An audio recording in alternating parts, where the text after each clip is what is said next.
Hello guys, welcome back to my channel. ఈరోజు మీకు రాధాకృష్ణుల కళ్యాణం ఎలా జరిగిందో చూపించబోతున్నానండి. ఇది రాపూర్ గ్రామంలో అయితే జరిగింది. మీరు కూడా ఇది చూసి తరించండి.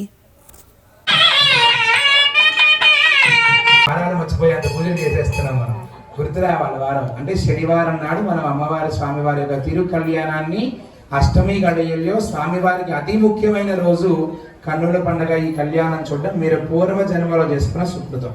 నిన్న మొన్న అంటే నేను నమ్మను, ఎందుకంటే నిన్న మొన్న అసలు ఈరోజు కృష్ణాష్టమి అనే విషయమే మర్చిపోయే పనులు ఉంటున్నాయి మనకు. కాబట్టి ఇక్కడికి రాగలిగామంటే పూర్వ జన్మ సుకృతాన్ని మనం అధిరోహించడానికి, భగవంతుడి యొక్క అనుగ్రహం పొందడానికి.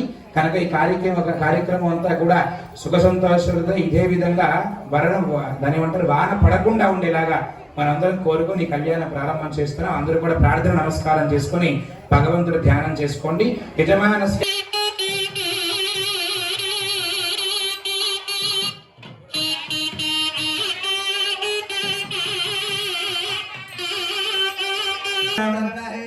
వందే లక్ష్మీపతిం దేవం శంఖచక్రగదాధరామూర్తిం హయగ్రీవం శబ్దార్థజ్ఞానలబ్ధం అమృతాత్మాదమేగావం అమృతాహర నెంబర్ కొట్టాడా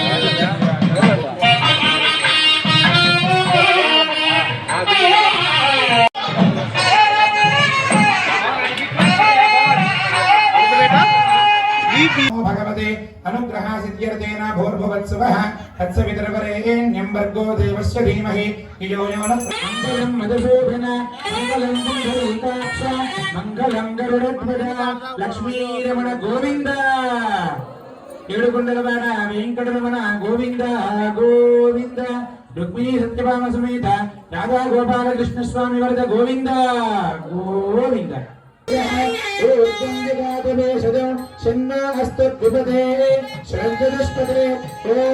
శ్రీ మహాగణాధిపతయే నమః.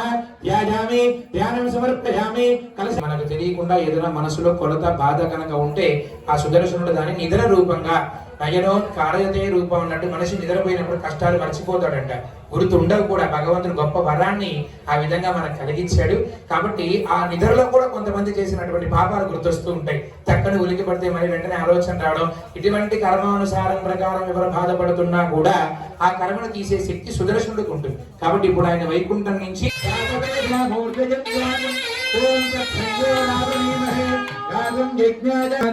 అస్యాం శుభజిదో గోవింద గోవింద గోవింద మహావిష్ణోరాజ్ఞేయ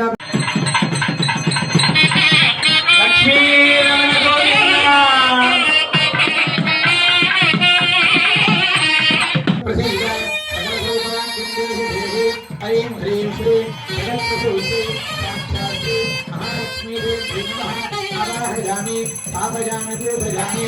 ఓం నమో భగవతే దేవతాభ్యో నమః. అనుగ్రహాదిత్యర్థేన అవాహితకర్మణి మంచి ఓం ఓం ఓం అనుధానాముక్తి. పూజారి దగ్గరికి పోతే మీ కూడా అష్టమిలో పుట్టాడమ్మా, ఒక 50 పేరు పెట్టి యాగం కూడా చేయాలంటారు. అర్థమైందంటే అష్టమిలో పుడితే భోగ భాగ్యాలు కలుగుతాయి. మీ విషయం బాగా గుర్తుపెట్టుకోండి. ఏం కలుగుతాయి? భోగ భాగ్యాలు కలుగుతాయి. శ్రీకృష్ణుడు పుట్టినంత వరకు ఆయన జన్మస్థలం అంతా కూడా భూత ప్రేత పిశాచాలతో అష్ట కష్టాలైనటువంటి బాధలతో తిండి తినడానికి కూడా లేకుండా ఉండేటువంటి యొక్క వైకల్యంతో ఉండింది ఆ గ్రామం అంతా కూడా. ఎప్పుడు అష్టమి రోజు ఒకడు జన్మించాడో ఆ యొక్క రాజ్యానికే భోగం కలిగింది. ఏం కలిగింది? తన ఇంట్లో ఒక్కడికి కాదు భోగం, ఆయన పుట్టడంతో ఆయన రాజ్యభోగం కలిగింది. ఆ గ్రామంలో ఎవరైతే ఏ సమస్యతో బాధపడుతున్నాడో ఈయన కారణ జన్మంతో ఆ యొక్క కష్టాలన్నీ కడతేరి ఆ యొక్క రాజ్యానికి యోగం కలిగింది. కాబట్టి దీనికి ఏమర్థమైంది మీ అందరికీ అంటే, శ్రీకృష్ణ జన్మాష్టమి రోజు ఎవరైనా స్వామివారి యొక్క కళ్యాణం చూసినా వాళ్ళ కుటుంబం అంతా కూడా భోగభాగ్యాలకి తరించిపోతుంది.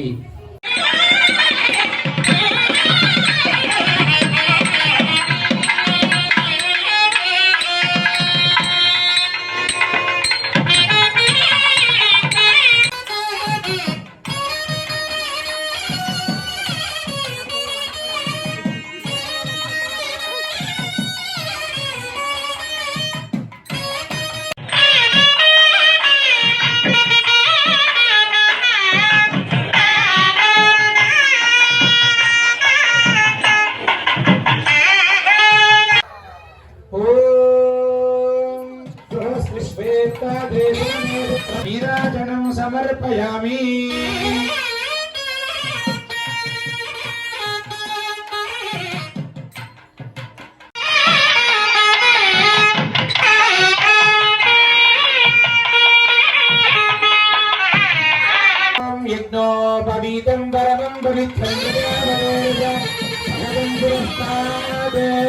आयुष्मत्यं प्रतिशतं विज्ञानदीपं फलमस्तु तेजः विज्ञानदीपफलमुहूर्तं शुभमुहूर्तो अस्तु सुप्रतिष्ठितमस्तु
अच्युबालगोत्रोद्भवस्य शशिधरनामधेयस्य सहधर्मपत्न्याः मञ्जुलानाम्न्याः रामशशाङ्करेड्डीनामधेयस्य लक्ष्मणसुदर्शनरेड्डीनामधेयस्य सह कुटुम्बान सकलदेवतामुख्यस्येन लोककल्याणसंरक्षणार्थं राधाकृष्णस्वामिनः पट्टुपीताम्बरवस्त्रसुवर्णदक्षिणाक्षदानि ताम्बूलानि समर्पयामि।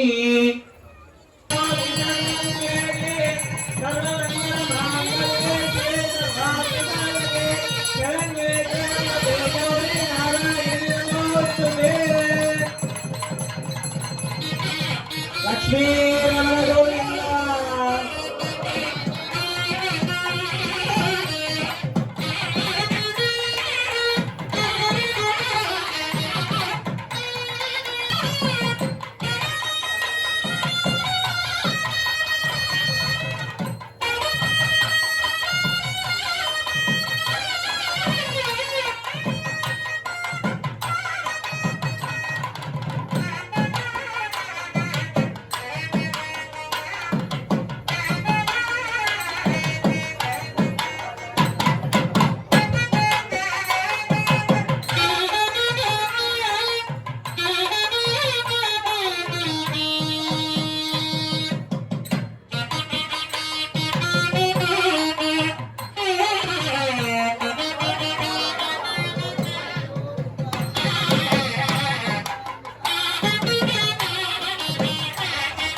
मंदिर में गोविंद जपने लगा गोविंद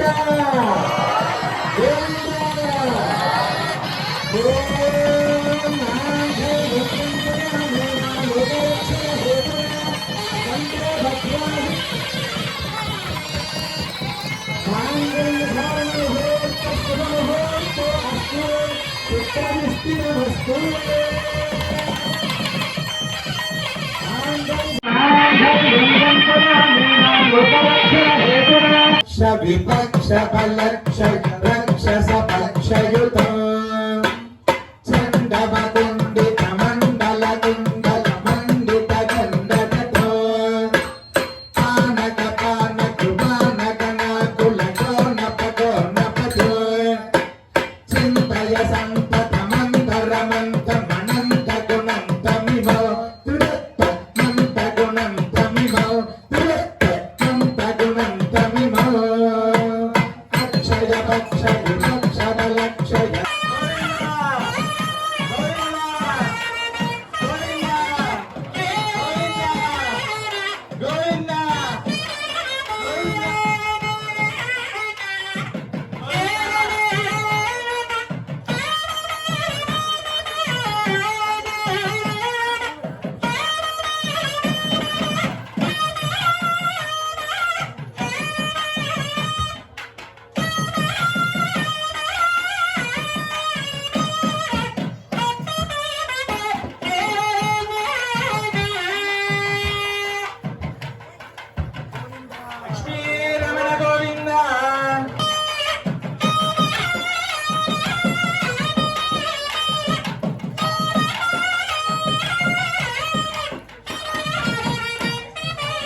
నాతో పాటు మీ అందరికీ కూడా ఈ రాధాకృష్ణుల ఆశీస్సులు దొరకాలని కోరుకుంటున్నానండి.